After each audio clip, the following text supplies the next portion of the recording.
Road പണി നാട്ടുകാരെ ബുദ്ധിമുട്ടിക്കുന്നത് പുതിയ കാഴ്ചയൊന്നുമല്ല. പക്ഷെ ഇവിടെ 2.5 വർഷമായിട്ടും പകുതി പണി പോലും പൂർത്തിയാവാത്ത പത്തനംതിട്ടയിലെ അബാൻമേൽ പാലം പത്തനംതിട്ടക്കാരെ വട്ടം കറക്കുകയാണ്. സർവീസ് റോഡ് നിർമ്മിക്കാതെ പാലം പണി തുടങ്ങിയതിനാൽ ഗതാഗത തടസ്സം രൂക്ഷമാണ് ഇവിടെ.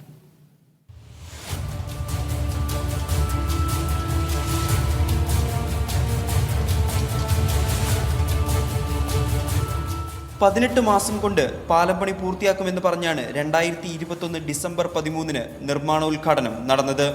എന്നാൽ ഇതുവരെ പകുതി പണി പോലും പൂർത്തിയായിട്ടില്ല. പാലത്തിന്റെ തൊട്ടടുത്തു തന്നെയുള്ള പ്രൈവറ്റ് ബസ് സ്റ്റാൻഡിന്റെയും പണികൾ പുരോഗമിക്കുകയാണ്. ഗതാഗത കുരുക്ക് പതിവായതും വാഹനങ്ങൾക്ക് പാർക്ക് ചെയ്യാൻ സ്ഥലമില്ലാത്തതും ഇവിടെയുള്ള കച്ചവടക്കാരെ സാരമായി ബാധിച്ചു.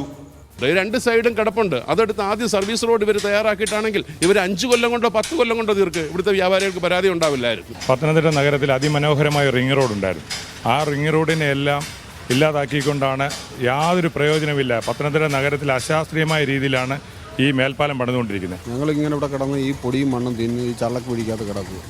ഒരു നിവൃത്തിയും അധികാരികളോടൊക്കെ പറഞ്ഞാൽ അവർ പെട്ടെന്ന് ആ പണി തീർക്കത്തില്ല. എന്തോ ചെയ്യാനാണ്, ഞങ്ങൾ കിടന്ന് അനുഭവിക്കുക.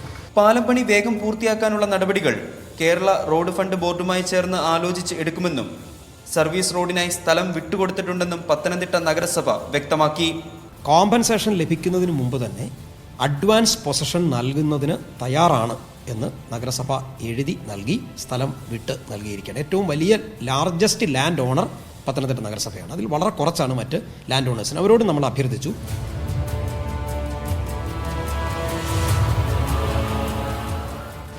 മൺസൂൺ കാലം ആരംഭിക്കുന്നതോടുകൂടി ഈ റോഡിന്റെ അവസ്ഥ ഇനിയും പരിതാപകരമാകും. എത്രയും വേഗം ഒരു സർവീസ് റോഡ് എന്നതാണ് ഇവരുടെ ആവശ്യം. ക്യാമറ പേഴ്സൺ സച്ചിനോടൊപ്പം നിതിൻ തോമസ്, മീഡിയ 1, പത്തനംതിട്ട.